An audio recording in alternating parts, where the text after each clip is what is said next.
No, International Incorporated. This is a courtesy message from a debt collector, and this is an attempt to collect a debt. That is so rude. A courtesy call? Well, thank you. Like, I'm honored that you would take the time to call me to collect a debt. No.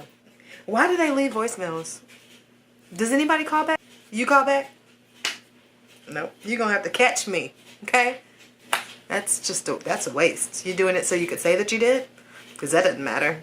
Hey guys, it's Ryan. Welcome back for another episode of Wife Life. Thank you so much for watching my videos and coming to my channel. If you haven't already subscribed, you should probably do that. Go ahead and like this video in faith because I feel like you're gonna love it. I mean, it's not really one of those topics where you just love it, but there we go. So I'm going to talk to you guys about really my last trip to the hospital and how my marriage, y'all. God did something when he had me go back to the hospital. I thought that it was tough to go back, but after being in the hospital, I'm like, okay, I see what you did there, God. You answered my prayers, like, through this. His ways are not our what? Our ways? What, Jesus? Okay, I'm coming through with the switcheroo. Let's just get started on this. So prior to going to the hospital to have Blake, things were kind of rough and tension was mounting in my relationship. But my husband didn't know because I had so many things that bothered me that just built up because, you know, people tell you when you're carrying a baby that you're supposed to be happy, right? Don't have stress. Release. Relate. Is it just release and relax, release, relate, right? Just because if you don't, stress on the baby, right? Stress on the mommy, stress on the baby. Makes babies that are angry or sometimes not attractive. So you're supposed to be happy because then you have a happy baby. So that's what I was trying to do. Instead of addressing anything, I just tucked it away in my pocket and said, you know what? We're going to figure this out after we push out this baby. So I had a lot of things on the schedule for after I had Blake. And to just be completely frank with you, it had gotten to the point where things that were small, they just became monstrosities. It was at the point of, do I still want to be married?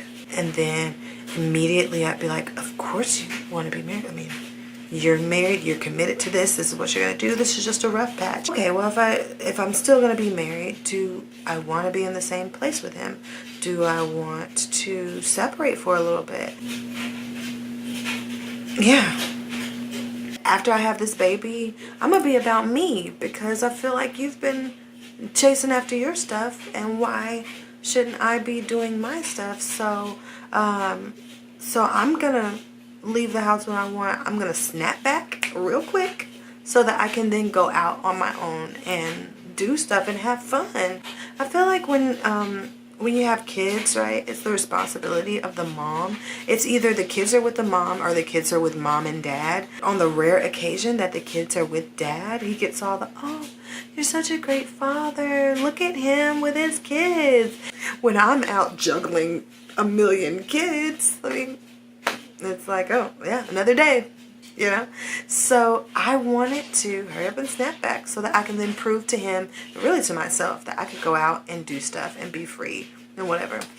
And really, like, it was more like a who cares what he says or thinks, because this is my life and I've taken a back seat for you, so you can take a back seat for me type of thing. It was not of God. It was a mess. So fast forward to being in the hospital having the baby, and at the hospital even, I just felt so distant from him, and I could tell that he didn't feel the same way.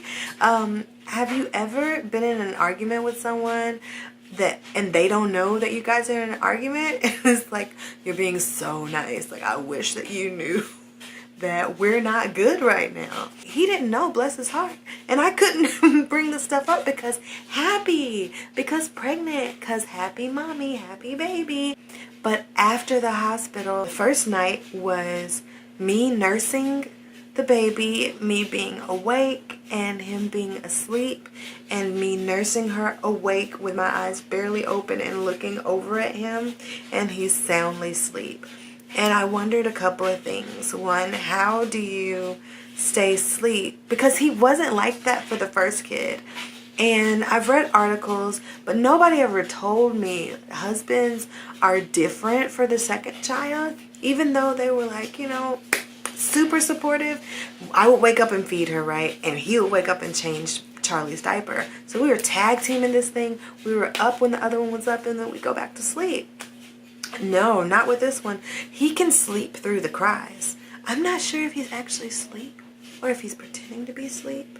But his eyes stay closed, and bravo, sir, on that performance. And it just didn't feel equal to me. And that was just the first night. So you can imagine, had we gone on like that.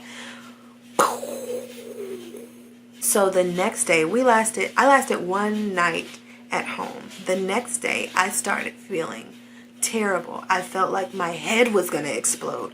I was tired. I was dizzy. I had shortness of breath and heaviness on my chest, and I didn't know what in the world it could be. So I went to the hospital and found out that I had hypertension stage 2, unless it was 3. What was it, 3? I don't know. It was super high. It was like 180 over like 113, something crazy, or 120. I don't know. It was crazy. It was crazy high, and we were in the stroke range, right?